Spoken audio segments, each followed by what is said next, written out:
Once, in a time long past, a monk entered the grand halls of the king's palace and made his way to the king's court. Standing there, he observed the surroundings with a serene gaze. The minister, noticing the monk's apparent lack of deference, approached him and said, "Esteemed monk, do you not recognize this as the royal court? Behold, the king sits upon his majestic throne before you.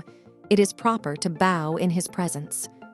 The monk, unperturbed, responded, "Dear minister, go and inquire of your king whether he is a slave to his mind or if his mind is his servant."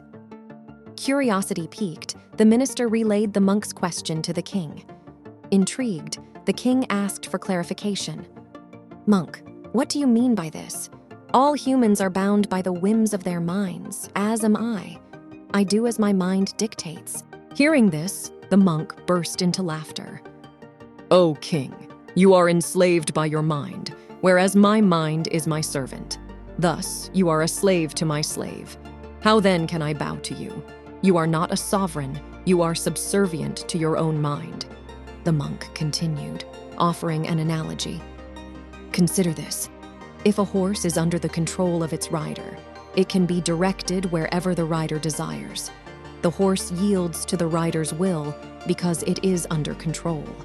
However, if the horse rebels against its rider, it can lead the rider into perilous situations, jeopardizing the rider's life.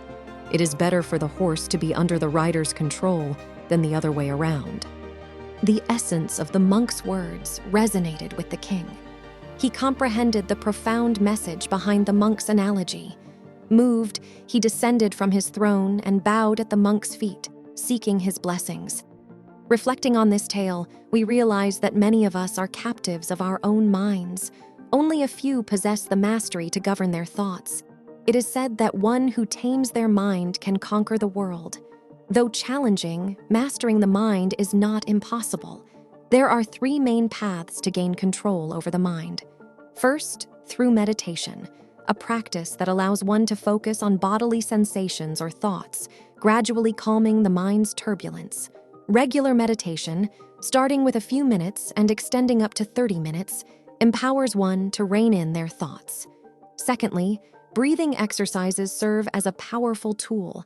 By controlling our breath, we can gain mastery over the mind. Various breathing techniques enhance this control.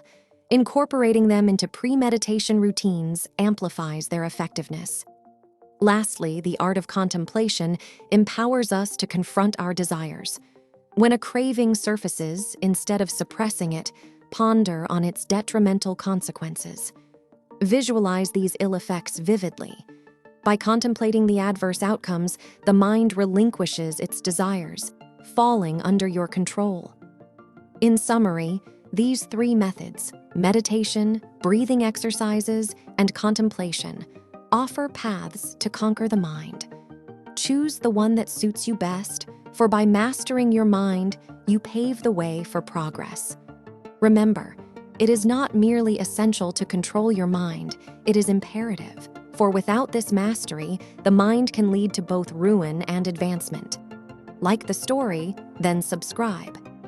Let me know in the comments below what kind of story you would like to hear.